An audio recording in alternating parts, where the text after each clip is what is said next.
প্রিয় দর্শক, আসসালামু আলাইকুম। আমন্ত্রণ জানাচ্ছি বাংলা ভিউ রাজদরবার অনুষ্ঠানে। আমরা আজকে কথা বলবো একজন প্রবীণ রাজনীতিবিদ, যার একটি বর্ণাঢ্য রাজনৈতিক ক্যারিয়ার রয়েছে, ওনাকে নিয়ে।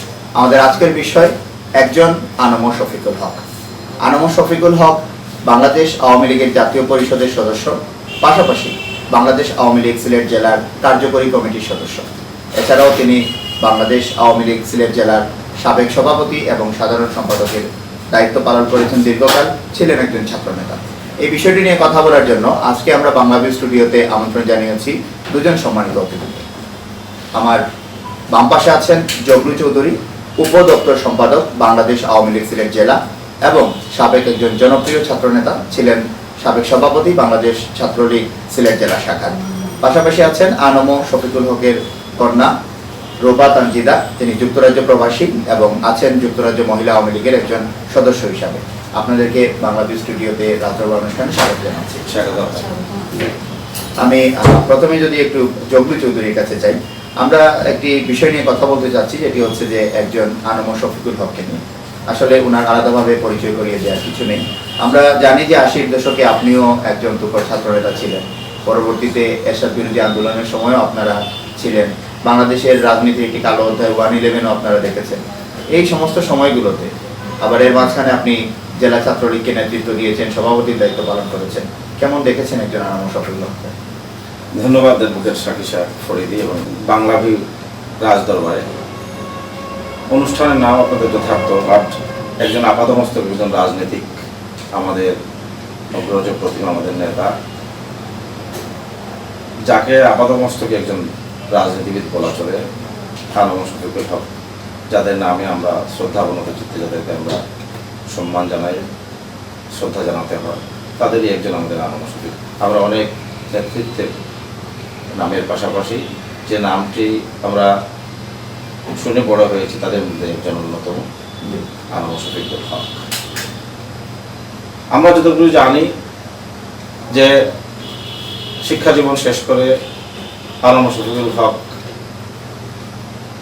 শিক্ষকতার মহান পেশাকে তিনি বেছে নিয়েছিলেন এবং ছাত্রাবস্থায় একজন ছাত্রলীগের একজন কর্মী হিসেবে, একজন নেতা হিসেবে তিনি অনেক গুরুত্বপূর্ণ অবদান রেখেছেন তার নিজের মুখ থেকে। আমরা সেটি শুনেছি এবং পরবর্তীতে তিনি সম্ভবত সেটি 82-83 সালের দিকে তিনি সিলেট জেলা আওয়ামী লীগের কার্যকরী কমিটির একজন সম্পাদক মণ্ডলীর সদস্য হিসেবে তিনি লাভ করেন এবং 1986 সালের দিকে তিনি সিলেট জেলা আওয়ামী লীগের সাধারণ সম্পাদকের দায়িত্ব পান। তার সাথে তখনকার সময়ে সভাপতি ছিলেন সিলেট জেলা আওয়ামী লীগের জনাব অ্যাডভোকেট আব্দুর রহিম, যিনি আজকে প্রয়াত। তিনি বাংলাদেশ জাতীয় সংসদের সদস্য ছিলেন সিলেট গোলাপগঞ্জ এবং বেনিবাজার নির্বাচনী আসন থেকে। তার সাথে তিনি সাধারণ সম্পাদকের দায়িত্ব পালন করেছেন। সেই সময় থেকে আমরা একজন অভিভাবক, একজন রাজনৈতিক নেতা আনম শফিকুল হককে আমরা খুব কাছে থেকে দেখার আমাদের অভিজ্ঞতা আছে। পরবর্তীতে তার সাথে আমরা ছাত্রলীগের সুদীর্ঘ পথ পাড়ি দিতে গিয়ে আনম শফিকুল হকের একজন স্নেহধন্য হয়, একজন অভিভাবকের মতো, পিতার মতো নেতৃত্ব তার কাছ থেকে আমরা পেয়েছি এবং নানা চড়াই উতরাই, সেটি ধরেন এরশাদ বিরোধী স্বৈরাচার, এরশাদ বিরোধী আন্দোলনের সময় থেকে শুরু করে বাংলাদেশের রাজনৈতিক যখনই টানাপোড়েন হয়েছে, বেশিরভাগ সময়ই আনম শফিকুল হকদেরকে রাস্তায়, রাজপথে, আন্দোলন সংগ্রামে তাদেরকে মুখরিত থাকতে আমরা দেখেছি এবং তাদের নেতৃত্বে আমরা আন্দোলন সংগ্রাম, অর্থাৎ দলের জন্য তাদের যে ত্যাগ প্রতীক্ষা, দলের জন্য তাদের যে ত্যাগ প্রতীক্ষা, সেটা অনস্বীকার্য। যে যখনই যে কোনো সময় যে যুগ নেমে এসেছে জাতীয় রাজনীতিতে, যে এদেশের মাটি এবং মানুষের সংগঠন হিসেবে, এদেশের দীর্ঘদিনের যেখানেই মানুষের অধিকার ক্ষুণ্ণ হয়েছে, সেখানেই আওয়ামী লীগকে আমরা গড়ে উঠতে দেখেছি এবং তারই একজন জেলা পর্যায়ের নেতা হিসেবে আনম শফিকুল হককে আমরা প্রতিটি আন্দোলন সংগ্রামে তার সরব উপস্থিতি, তার বলিষ্ঠ নেতৃত্ব এবং একজন দক্ষ বলিষ্ঠ সংগঠকের যে দায়িত্বটুকু তিনি পালন করে গিয়েছেন, তা এখানে এই সংক্ষিপ্ত সময় সেটি বলার অপেক্ষা রাখে না। আমি ওটি বলতে চাই যে দেশের যখনই রাজনৈতিক আকাশে যখনই ঘনঘটা দেখেছি, যখনই রাজনৈতিক দুর্যোগ নেমে এসেছে, সেখানেই আনম শফিকুল হকেরা গর্জে উঠেছেন এবং নিরেট একজন রাজনৈতিক কর্মীর মতো, রাজনৈতিক নেতার মধ্যে তিনি মানুষকে, দলকে এবং কর্মীদের তিনি সংগঠিত করেছেন। এর দীর্ঘ এই ধারাবাহিকতায় অনেক অবদানের কথা আমরা এই ছোট্ট পরিসরে তাকে আমরা হয়তো তেমনভাবে আমরা উপস্থাপন করতে পারবো না।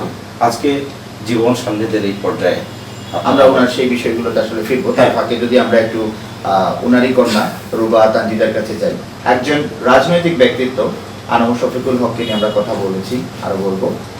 আপনি তো তার সন্তান, পারিবারিক জীবনে তাকে দেখেছেন, এবং আমরা জানি যে এই রকমের রাজনৈতিক ব্যক্তিবর্গের কিন্তু পারিবারিক জীবনে অনেক সময় দেখা যায় পরিবার তাদের উপর ক্ষেত্র বিশেষ অসন্তুষ্ট হয়, পরিবার থেকেও দেখা যায় রাজনীতিতে দলের জন্য বেশি সময় দেওয়া হয়। আপনার শৈশবে কৈশোরে কেমন দেখেছেন পিতার সেই রাজনৈতিক সময়গুলো? ধন্যবাদ সাকিব।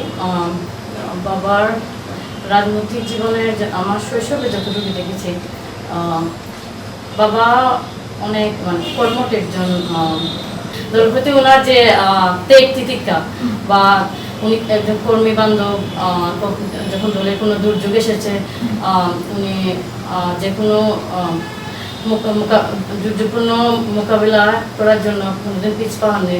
এবং এমনকি আমার একটি ঘটনা মনে আছে, আমি বেশ ছোটো ছিলাম, একবার আমার ইয়েটা মনে নাই, সালটা ঠিক মনে নাই। হ্যাঁ, শৈশবে একটা তো বিরোধী দল, তখন বিরোধী দলে ছিলেন বিএনপি তখন বিরোধী দলে ছিলেন। হঠাৎ পুলিশের বাসায় রাইড, তখন আমি ছোটো ছিলাম, আমি বুঝতাম না এগুলা পলিটিক্যাল, এত এক্সপিরিয়েন্স ছিল না যে আসলে কেন পুলিশ আসছে বা যাওয়া আসা। হ্যাঁ, পুলিশ তখন দেখলাম পুলিশের এই উপস্থিতি দেখে আমরা ফ্যামিলি সবাই ভয় পেলাম। তখন বাবা বললেন আমাদেরকে ভয় পাওয়ার কিছু না, যেহেতু আমি একজন পলিটিক্যাল মানুষ, পুলিশ আসা যাওয়াটাই করবে। তো আমাদের কাছে মনে হয়তো পুলিশ আসা যাওয়াটা আমার কাছে একটা নর্মাল একটা বিষয় ছিল।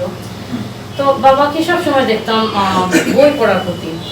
তারপরে শিক্ষকতা, হ্যাঁ, একসময় শিক্ষকতা পেশায় নিযুক্ত ছিলেন। তারপর উনি সাংবাদিকতা পেশায় ছিলেন 1965 পরে, আই থিঙ্ক 71 পরে, আমি সালটা ঠিক মনে নেই। তারপর বাবা কৃষি ব্যাংকের পরিচালক পরিষদের ছিলেন। তো রাজনীতিবিদ হিসাবে বাবা বলবো একজন আপাদমস্তক রাজনীতিবিদ।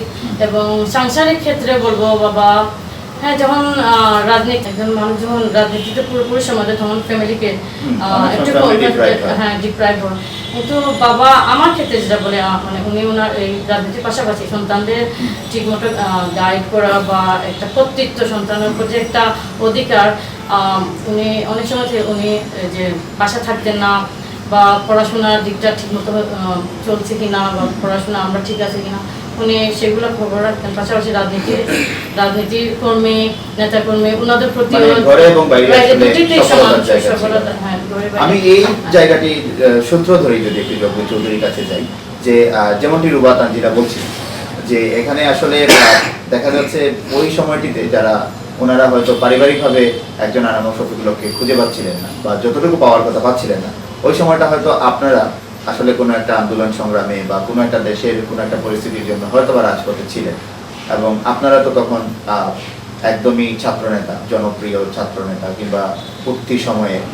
তো সেই সময়ের আন্দোলন সংগ্রামগুলো এবং সেই সমস্ত জায়গায় একজন আনোয়ার শফিকুলকে কেমন দেখেছেন, কি করেছেন আপনারা? আসলে এরাই তো আমাদের সকাল আন্দোলন সংগ্রামের প্রেরণা ছিলেন আমাদের স্থানীয় পর্যায়ে, জেলা পর্যায়ে। কারণ তাদেরকে আমরা প্রতি মুহূর্তই, আমরা যারা রাজনৈতিক কর্মী ছিলাম, আমরা যারা ছাত্রলীগের কর্মী ছিলাম, তারা প্রতিনিয়তই আমাদের এই নেতাদেরকে ঘিরে তাদের কাছ থেকে তাদের পরামর্শ, দেশের সার্বিক রাজনৈতিক প্রেক্ষাপট নিয়ে তাদের কাছেই আমরা অনেকটা শিক্ষক ছাত্রের ভূমিকায় আমরা ছিলাম। আমরা আসলে যেটুকু বলছিলেন তারই সুযোগ্য সন্তান রুবা তানজিদা, যে একজন সন্তান হিসেবে কিংবা পরিবারের একজন সদস্য হিসেবে একজন নিরেট রাজনৈতিক নেতার পরিবারের প্রতি যে সময়টুকু দেওয়া উচিত, আজকের এই প্রেক্ষাপটে আমরা এখন সাংসারিক, আমরা এখন সন্তানাদের পিতা, আমাদের অনেক ব্যস্ততা টানাপোড়েন আছে। আজকের প্রেক্ষাপটে এসে সন্তানের বাবা হওয়ার আগ পর্যন্ত যেটি আমাদের কোনো ফিলিংস ব্যাপারে ছিল, আজকে যেটা আমরা অনুধাবন করি যে আনোয়ার শফিকের, আমাদের অভিভাবকেরা, আমাদের রাজনৈতিক নেতারা পরিবারকে সামান্যতমই একেবারে তুচ্ছ জ্ঞান করে, যারা তার এই ছোট্ট পরিবারটি অবজ্ঞা করে নয়, একটু পিছনে রেখে তারা গোটা দেশকে, গোটা সমাজ ব্যবস্থা, গোটা রাজনৈতিক প্ল্যাটফর্ম তারা তাদের নিজের পরিবার হিসেবে আপন করে নিয়েছে। এবং তাদের কাছ থেকে আমাদের শিক্ষা, যারা টোটাল আওয়ামী লীগ পরিবারের ছিল তাদের পরিবার, সেখানে তার নিজের স্ত্রী সন্তানাদি সেটি সবসময় গৌণ হিসেবে থাকতে আমরা মুখ্য ছিল রাজনৈতিক মুখ্য ছিল রাজনৈতিক, এবং সেটি কোনো মোহ ছিল। আজকে আপনাদের অনুষ্ঠানের নাম বাংলা ভিউ রাজদরবার। আমরা যখন দেখেছি যে আমরা এই দীক্ষা নিয়ে আমরা বড় হয়েছি যে রাজনীতি এটি কোনো রাজার নীতি নয়, এটি নীতির রাজকেই রাজনীতি বলা হয়, বা রাজা যে পথ দিয়ে হাঁটেন সেই পথে কিন্তু রাজপথ বলা হয় না, পথের রাজাদেরকেই রাজপথ বলা হয়। রাজহাঁস সেটি রাজার হাঁস নয়, সেটি হাঁসেদের রাজা।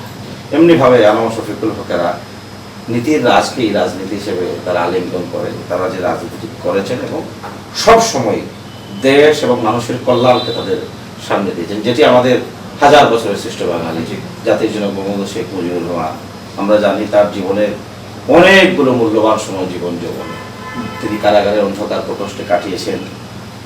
তার স্বপ্ন ছিল যে দরিদ্র ভোকানাঙা অধিকার বঞ্চিত মানুষের অধিকার প্রতিষ্ঠা লাভের আন্দোলন ছিল। ছাত্রাবস্থায় তারা সেই রাজনৈতিক দীক্ষা, রাজনৈতিক মেধার স্ফুরণ গোটা জাতি, গোটা বিশ্ববাসী দেখেছিল, এবং তারই রাজনৈতিক ভাবাদর্শের একনিষ্ঠ সমর্থক হিসেবে, কর্মী হিসেবে আনোয়ার শফিক বা আমরা যারা এই প্রজন্মে যারা আছি, আমরা গোটা দেশ এবং মানুষের রাজনীতিকেই আনোয়ার শফিকের আঁকড়ে থাকতে আমরা দেখেছি। এবং এই যে সময়টুকুর কথা আপনারা বললেন যে ঝঞ্ঝাবিক্ষুব্ধ সময়, কত আন্দোলন সংগ্রামের কথা বলবো, কত দুর্যোগ দুঃসময়ের কথা আমরা বলবো, যখনই দেশের রাজনীতিকে শিকলবন্দি করা হয়েছে, যখনই এই দেশে স্বৈরাচার বিভিন্ন নামে স্বৈরাচারী অপশাসন, দুঃশাসন চেপে বসেছে, তখনই এখানকার আওয়ামী লীগ, এখানকার আনোয়ার শফিকের যারা গড়ে উঠেছে, আমরা তাদের নেতৃত্ব অনুসরণ করেছি এবং তাদের মূল্যবান সময়টুকু এখানে অনেক ঘটনা, সেই ঘটনা আমরা করতে যদি হয়, যেমন সিলেট বিভাগ আন্দোলন যখন হয়, সেটি কিন্তু তখন গুরুত্বপূর্ণ আন্দোলন, তখন কিন্তু সেটি কোনো রাজনৈতিক প্ল্যাটফর্মের আন্দোলন ছিল না। সকল শ্রেণী পেশার মানুষ, কে কোন দলের, কে কোন মতের, সবাই একাকার হয়ে গিয়েছিল। আমরা স্লোগান তুলেছিলাম যে আমরা যদি বিভাগ হয় কমলা কেন হবে না। তার আগে বরিশাল ইতিমধ্যে বিভাগ হয়ে গিয়েছিল, তখন আমরা আনোয়ার শফিকুল হকের সেই বিভাগ আন্দোলনের নেতৃত্ব দিতে আমরা দেখেছি। আবার যখন 90-এর আগে ধরেন এই 84-85 সালের দিকে যখন স্বৈরাচারী শাসন ব্যবস্থা আমাদের উপর চেপে বসেছিল, গণতন্ত্রকে দীর্ঘ সময় 9টি বছর টুটি চাপা করে যখন বন্ধ করে রাখা হয়েছিল, তখন আনোয়ার শফিকদের নেতৃত্বে আমরা আন্দোলন সংগ্রাম করেছি এবং দীর্ঘ আন্দোলন সংগ্রামের ধারাবাহিকতায় আমরা এদেশে গণতন্ত্রের প্রাতিষ্ঠানিক রূপে আমরা সমর্থ হয়েছি। এবং তাদের এই যে প্রাজ্ঞ রাজনীতি, আজকে সেই সিঁড়ি মারিয়ে আমরা আজকের বাংলাদেশে আছি। আজকে আপনারা জানেন যে বাংলাদেশে আওয়ামী লীগ বঙ্গবন্ধুর কন্যা, সুযোগ্য কন্যা, আমাদের আজকের বাংলাদেশের প্রধানমন্ত্রী, একজন সকল রাষ্ট্রনায়ক জনতা শেখ হাসিনার নেতৃত্বে এই দেশে যে উন্নয়নের ধারাবাহিকতা অব্যাহত আছে, সেটি আমাদের অসংখ্য নেতাদের ভিড়ে একজন আনোয়ার শফিকুল হকের অবদান কোনো অংশেই সেটি খাটো করে দেখবার কোনো সুযোগ নাই। কারণ এই সিলেটে যিনি একাধারে দীর্ঘ সময় সাধারণ সম্পাদক, সভাপতির দায়িত্ব দীর্ঘ প্রায় 2 দশকের অধিক কাল সময় তিনি এই সিলেটের অনেকগুলো নেতৃত্ব দিয়েছেন, তাকে কোনো অংশেই, এবং আজকের এই অনুষ্ঠানে আপনারা যে তাকে সম্মান দিয়েছেন, আপনারা বাংলা ভিউ রাজদরবারে, আমরা অবশ্যই যে আজকে কিন্তু এই ধরনের আমাদের যারা এখন রাজনীতির মাঠে ময়দানে যারা নাই, যাদের হাতে কিন্তু এখন ক্ষমতা নাই, তাদের কিন্তু মানুষ এখন স্মরণ করে না। আপনারা যে অনুষ্ঠান করে আমাদের একজন নেতাকে, গণমানুষের নেতাকে যে আপনারা স্মরণ করেছেন, এই জন্য আপনাকে এবং আপনার প্রতিষ্ঠানকে, আপনাদের এই বাংলা ভিউ রাজদরবার অনুষ্ঠানকে আমরা শুভেচ্ছা এবং অভিনন্দন দিয়ে খাটো করতে চাই না। আমরা এটুকু বলতে চাই যে এই ধারাবাহিকতা আপনারা সূচনা করেছেন, আজকে যেখানে আপনার শুধু তুষামতির রাজনীতি, যেখানে আপনার ক্ষমতার কেন্দ্রে যারা আছেন তাদেরকে নিয়ে যখন রাজনীতি, যখন একসময় দুঃসময়ের একজন দাপটে রাজনীতিক আনোয়ার শফিকুল নিয়ে আপনারা যে অনুষ্ঠানের আয়োজন করেছেন এবং তাকে যে শ্রদ্ধা জানিয়েছেন, সেজন্য আপনাদেরকে আমরা শ্রদ্ধা, সম্মান, ভালোবাসা আমরা আসলে উনি যে লেভেলের রাজনীতিবিদ, ওনাদের প্রতি আসলে এই সম্মানটুকু আসলে ওনাদের প্রাপ্য, এবং সেটি আসলে এই প্রজন্মেরও রাজনীতিবিদদের বা নবীন প্রজন্মের যারা ছাত্র রাজনীতি করে উঠে আসছেন আগামীর রাজনীতির জন্য, তাদের জন্য আসলে বা এই বিষয়টুকু জানার প্রয়োজনীয়তা আছে কিংবা নেই, সে মূল্যায়নটা হয়তো বা তারাই করবেন। কিন্তু আমাদের জায়গা থেকে আমরা বলবো যে ওনাদেরকে আসলে প্রেজেন্ট করা বা ওনাদের যে নতুন প্রজন্মের কাছে ওনাদেরকে তুলে ধরা, সেটি প্রয়োজনীয়তা রয়েছে। আমরা যদি আবারও একটু রুবাতানজিদার কাছে যাই, আমরা কিন্তু জানি যে আনামুল শফিকুল হক দীর্ঘদিন থেকে, বিগত কয়েক বছর থেকে আসলে উনি জটিল রোগে ভুগছেন এবং আসলে চিকিৎসাধীন আছেন, এবং অনেকটাই বলা যায় যে উনি সমস্ত রাজনীতি এবং মাঠে ময়দানে চষে বেড়ানো থেকে একদমই হারিয়ে গেছেন। একদমই হয়তো বা বাসায় সময় কাটাচ্ছেন, অসুস্থতা নিয়ে হসপিটাল এবং বাসায় দৌড়াদৌড়ি করছেন, দেশে বিদেশে দৌড়াদৌড়ি করছেন। তো ওনার অসুস্থতা সম্পর্কে যদি একটু বলতেন যে কবে থেকে উনি অসুস্থ, কি হয়েছিল ওনার, বা এখনো কি কি সমস্যা আছে? 2015 সালে বাবার জানুয়ারি মাসের দিকে একটা টেস্ট করানো হয়। টেস্ট করানোর পরে জানা যায় যে ওনার লিভারে ক্যান্সার, মরণব্যাধি ক্যান্সার ধরা পড়ে। তারপর ডক্টর রিকমেন্ডেড করে যে ওনাকে লিভার ট্রান্সপ্লান্ট করতে হবে। তো সেই চিকিৎসা অনেক ব্যয়বহুল ছিল। তারপর পরিবার, আত্মীয় স্বজন, নেত্রী তখন বাবাকে ওনার তরফ থেকে 5 লক্ষ টাকা অনুদান করেন এবং 5 লক্ষ টাকা। তারপরে ওনার লিভার ট্রান্সপ্লান্ট করার পর 4 বছর সুস্থই ছিলেন, অনেক রাজনীতিতে মোটামুটি উনি সক্রিয় ছিলেন। তো হঠাৎ 2018 সালে ডিসেম্বর মাসে ওনার কিডনিজনিত সমস্যার কারণে ওনার কিডনিজনিত সমস্যার কারণে ওনাকে ডায়ালিসিসের জন্য ডক্টর রিকমেন্ডেড করে।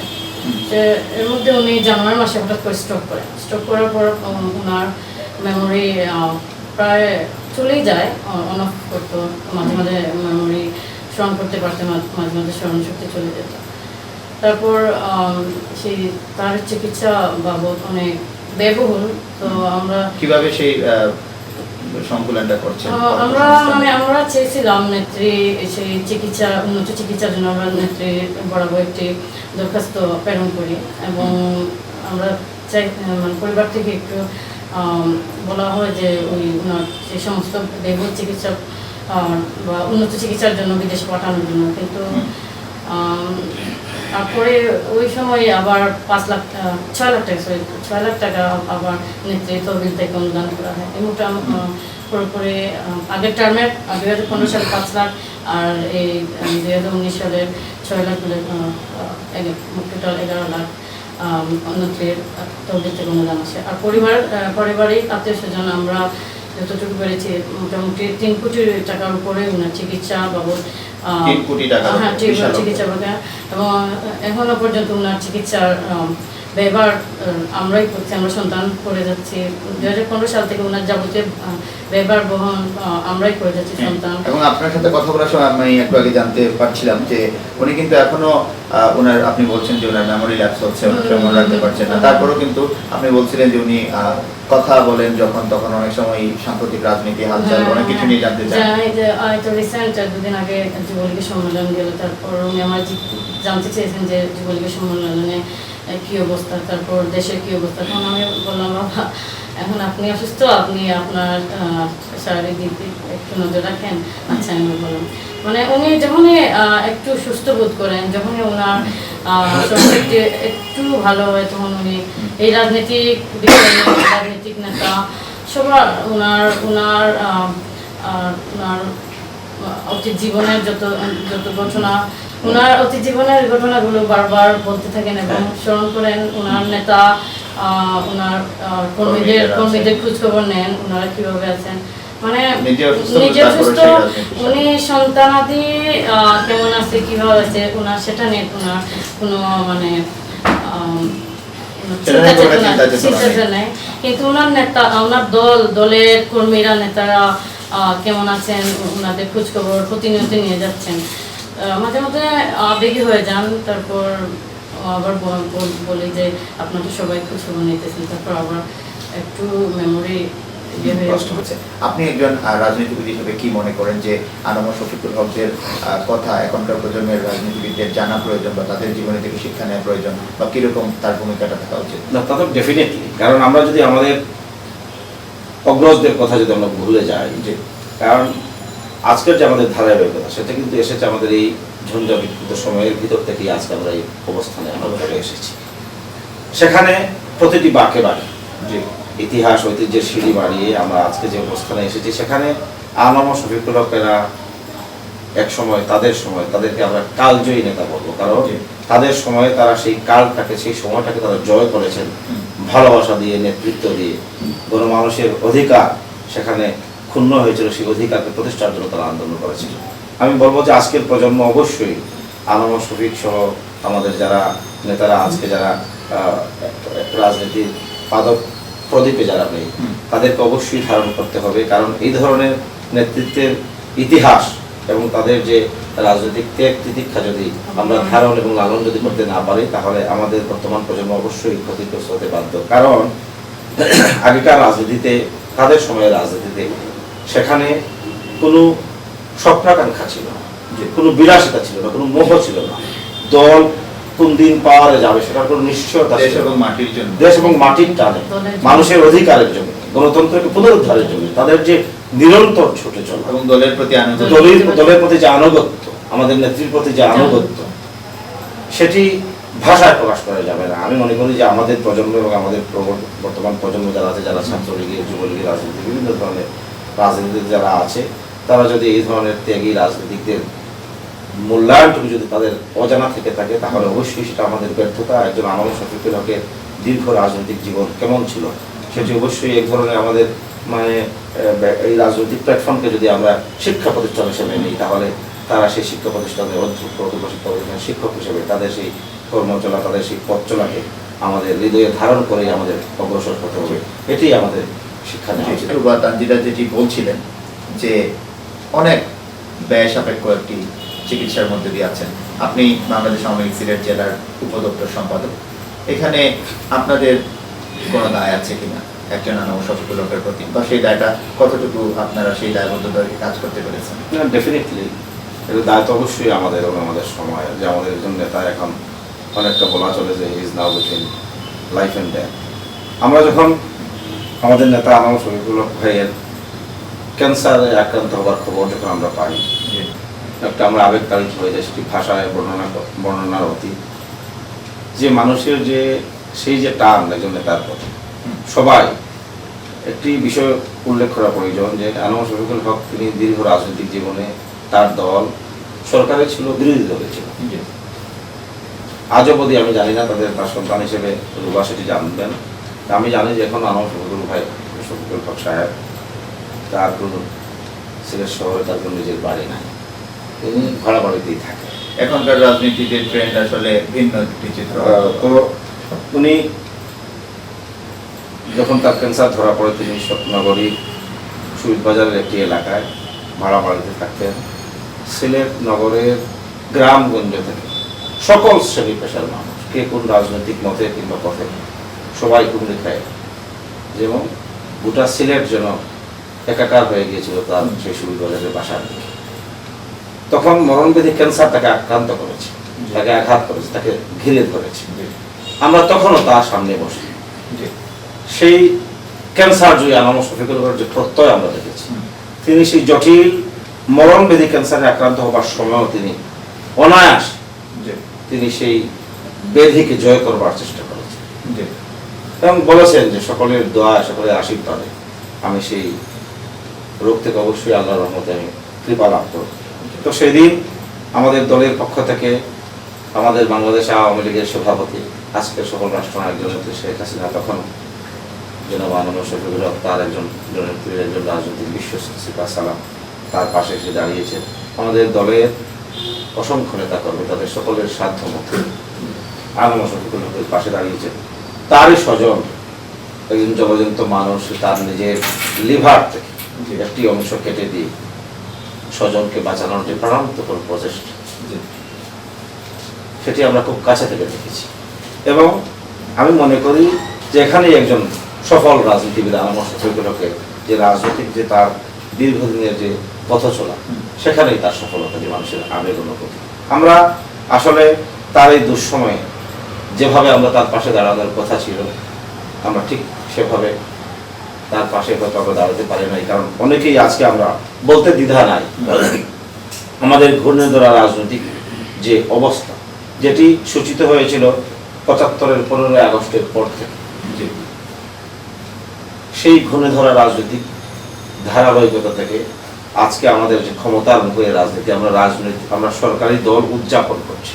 সেখানে একজন আনব শফিকুল হক কি অবস্থায় আছেন, কিভাবে আছেন, তিনি শয্যাশায়ী আছেন না মৃত্যু পথযাত্রী না তিনি সুস্থ সবল, সেটি কিন্তু দেখবার অনেকটা আমাদের সেই তাগিদটা আমরা এখন আর অনুভব করি না। তারপরেও আমাদের দলের প্রধান জনতা শেখ হাসিনা, যিনি আজকে প্রধানমন্ত্রী, তার পক্ষ থেকে আনব শফিকুলের বারবার তিনি খোঁজ খবর নিয়েছেন, তাকে আর্থিক অনুদান প্রদান করেছেন। আমাদের দলের নেতা কর্মীরা দেশে বিদেশে আনব শফিকুলকে একনিষ্ঠ কর্মী যারা ছিল, দলের সকল মানুষ তার পাশে এসে দাঁড়িয়েছে। তারপরে আমরা বলতে চাই যে আমাদের অনেক তার প্রতি অনেক কাজগুলো আমাদের বাকি আছে। ব্যক্তিগতভাবে আনব শফিকুল হক একজন সফল রাজনীতিবিদ, যেমনি যদিও তিনি বিলাসবহুল জীবনযাপনে তিনি অভ্যস্ত ছিলেন না, যার নিজের যে শহরে তিনি গড়ে উঠেছেন, যে শহরে তিনি রাজনীতি করেছেন, সেই শহরে তার নিজের একটি জমিটুকু পর্যন্ত নয়, কিন্তু সেখানে একজন তিনি সফল পিতা আমরা বলা যাবে, তার সন্তান এখানে আছেন, তিনি তার সন্তানাদিকে তিনি মানুষ করবার চেষ্টা করেছেন এবং সেই যাত্রায় তিনি কিন্তু বিফল হন নাই, তাদেরকে প্রতিষ্ঠিত করেছেন অনেক কঠিন সংগ্রামের মধ্য দিয়ে। আমাদের অবশ্যই দায়, আমাদের বর্তমান প্রজন্মের বর্তমান সময়ে আমরা যারা তারই অনুসারী বা তার কর্মী কিংবা আওয়ামী লীগের রাজনীতি যারা সম্পৃক্ত আছি, অবশ্যই আনব শফিকুল হকের প্রতি আমাদের যে দায় সেটি অপরিশুদ্ধ এবং সেটি অপরিসীম। আমরা আমাদের পক্ষ থেকে সাধ্যমতো আমরা চেষ্টা চালিয়ে যাচ্ছি এবং আমি আশা করছি যে আজকের এই বাংলা বিউ রাজদরবার অনুষ্ঠানের মধ্য দিয়ে আপনারা যে উদ্যোগ নিয়েছেন, সেই উদ্যোগের মধ্য দিয়ে আমি আমাদের যারা এই অনুষ্ঠান শুনবেন, যারা এই অনুষ্ঠান শুনছেন, আমি দেশে বিদেশে একজন আনব শফিকুল হকের ঘনিষ্ঠ এবং তার সাথে দীর্ঘ রাজনৈতিক জীবনে যারা ছিলেন, যারা এই অনুষ্ঠান শুনবেন, তাদের সকলের প্রতি আমাদের একটি অনুরোধ যে প্রত্যেকে যদি আমরা যার যার অবস্থান থেকে আমাদের সাধ্য মতো এই মানুষটার পাশে এসে দাঁড়াই। তার কিন্তু আপনারা সকলেই জানেন যে তার বিশাল কোনো অট্টালিকা নাই, তার ছেলে সন্তানেরাও এই দেশের কোনো শিল্পপতি না, সকলেই যার যার জীবন, তার মেয়েরা আছেন, তারাও তাদের স্বামীর ঘরে তাদের সংসার জীবনযাপন করছেন। আসলে তার কিন্তু কোনো মানে তেমনভাবে কোনো সহায় সম্পত্তি নাই, তিনি শুধুমাত্র একজন মানুষ হিসেবে, একজন সাংসারিক হিসেবে কোনো রকমের জীবনযাপন করে তিনি যাচ্ছেন, এটুকু অন্ততপক্ষে তার আছে। কিন্তু এই যে কঠিন দুরারোগ্য ব্যাধি, যিনি ক্যান্সার জয় করেছেন সকলের সহযোগিতায়, আল্লাহর রহমতে, শেষ কৃপায়, সকলের দয়া আশীর্বাদে ক্যান্সার জয় করার পর একের পর এক রোগ ব্যাধি তাকে কিন্তু চেপেই ধরেছে। তার কাছ থেকে আপনারা জানলেন যে তিনি কিডনিজনিত সমস্যা কিংবা ব্রেইন স্ট্রোক, নানান ধরনের জটিল রোগে তিনি এখন ভুগছেন এবং যেটি এর আগে রুবা বলছিলেন যে এটুকু এই ব্যয়ভার বহন করাটা তাদের অনেক কষ্টসাধ্য ব্যাপার, অনেক কষ্টসাধ্য ব্যাপার। আমরা যদি সকলে মিলে যদি তার এই দুঃসময় যদি আমরা পাশে দাঁড়াই, আমরা যার অবস্থান থেকে সাধ্যমতো যদি আমরা সহযোগিতা চালিয়ে যাই, এবং আমি নিঃসংকোচে বলতে চাই যে শুধুমাত্র তাদের পরিবারের যারা আছেন তাদের সাথে যদি যোগাযোগ করে আনব শফিকুলের যে মানে বিশাল যে রাজনৈতিক সহকর্মীরা ছিল, তাদের সকলে যদি আমরা এই দুঃসময়ে যদি আমরা পাশে দাঁড়াই, তাহলে এই দুর্যোগ, এই আর্থিক দণ্ডতাটুকু কাটিয়ে ওঠা তেমন কষ্টসাধ্য হবে না। একজন মানুষকে আমরা কি বা দিতে পারি তার এই সময় যদি আমরা তার পাশে দাঁড়াই। আর এই যে যেটুকু বলছিলেন বাবা, আপনি যেটুকু শেয়ার করছিলেন যে তিনি এখন মৃত্যুসজ্জায়, অনেকটা বিছানা সজ্জায়, কখনো তার স্মৃতি ভ্রম হয়, কখনো তিনি আবার স্মৃতি ফিরে আসে, এই অবস্থায়ও তিনি দেশের প্রেক্ষাপট, দেশের রাজনীতি, দেশের উন্নয়ন অগ্রগতি কিংবা এই আমাদের সিলেটের যুবলীগের সম্মেলন হয়ে গেল, সেটুকু খোঁজ খবর নিচ্ছেন। সে থেকে বলা চলে যে একজন আপাদমস্তক নিরেট একজন রাজনীতির মানুষ আনব শফিকুল হক, তিনি এখনো মৃত্যুসজ্জায়, যিনি এখনো মাঝে মধ্যে তিনি অনেকটা সময় তিনি স্মৃতি হারিয়ে থাকেন। যখন স্মৃতি ফিরে পান তখনই রাজনীতির কথাই তিনি, তার ঘর সংসারের কথা, তার ছেলে সন্তানের কথা তার মনে আসবার আগে তার রাজনীতির কথাই মনে আসে। এই মানুষটির এই দুঃসময়ে তার পাশে দাঁড়াই, আমরা আমাদের সাধ্যমতো যেটুকু আছে সেটুকু দিয়ে যেন আনব শফিকুল হককে আমরা যেন তার দীর্ঘ রাজনৈতিক জীবনের প্রতি আমরা ন্যূনতম শ্রদ্ধাটুকু আমরা যেন রেখে যাই। এবং আমরা আওয়ামী লীগ পর্যায়ে আমাদের জেলা আওয়ামী লীগের বিভিন্ন কার্যকরী কমিটির মিটিংয়ে, বিভিন্ন সভা সমাবেশে তার ঘুরে ফিরে উঠে আসে এবং সেখানে আলোচনা হয় যে আনব শফিকুল হককে আর্থিকভাবে আমরা কীভাবে সহযোগিতা করতে পারি, সেই বিষয়টা কিন্তু আমাদের আলোচনায় আছে। ইনশাল্লাহ আমরা আশা করি যে আমাদের সকলের সহযোগিতায় আমরা এই দিকটাও আমরা সফল হবো এবং আল্লাহর অশেষ কৃপায় তিনিও সেই কঠিন রূপ ব্যাধি থেকে আল্লাহ তাকে শিফা দান করবেন এবং আমরা আমাদের সকল যার যার অবস্থান থেকে সাধ্যমতো আমরা তার পাশে দাঁড়াবো। এই সিদ্ধান্তটুকু আমাদের আছে এবং মাননীয় প্রধানমন্ত্রী যেটুকু অনুদান দিয়েছেন আমরা তার প্রতি আমরা কৃতজ্ঞতা জানাই এবং আমরা আশা করি যে তার এই কঠিনতম দুঃসময়ে আবারও নেত্রীর কাছে কিন্তু টোটাল বিষয়টা তিনি জানেন এবং আমাদের নেতারাও কিন্তু তার সাথে যোগাযোগ অব্যাহত রাখছেন। আমরা আশা করি তাকে আরও সহযোগিতা করা হবে এবং সর্বোপরি দেশবাসীরা যে দেশে বিদেশে যারা আছেন তারা আমাদের নেতা জেলা আওয়ামী লীগ দীর্ঘকালের সভাপতি এবং সাধারণ সম্পাদক একজন আপাতমস্তক রাজনীতিবিদ আনামত শফিকুল হকের জন্য সকলের দোয়া আশীর্বাদ করবেন, তার শারীরিক অবস্থার খোঁজ খবর রাখবেন।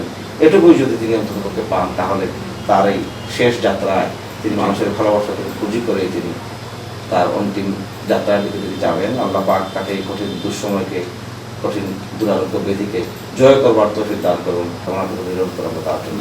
আমরা এই কথার জনাব জগলু চৌধুরীর কথা ধরেই যদি আসলে রুবা তানজিদের কাছে ফিরি, যে জগলু চৌধুরী যেমনটি বলছিলেন যে যারা বাংলাদেশ আওয়ামী লীগের রাজনীতির সাথে জড়িত তাদের আসলে ভরসা কিংবা আশ্রয়ের শেষ ঠিকানাটাই হচ্ছে যে দলীয় প্রধান বর্তমান বাংলাদেশের মাননীয় প্রধানমন্ত্রী শেখ হাসিনা।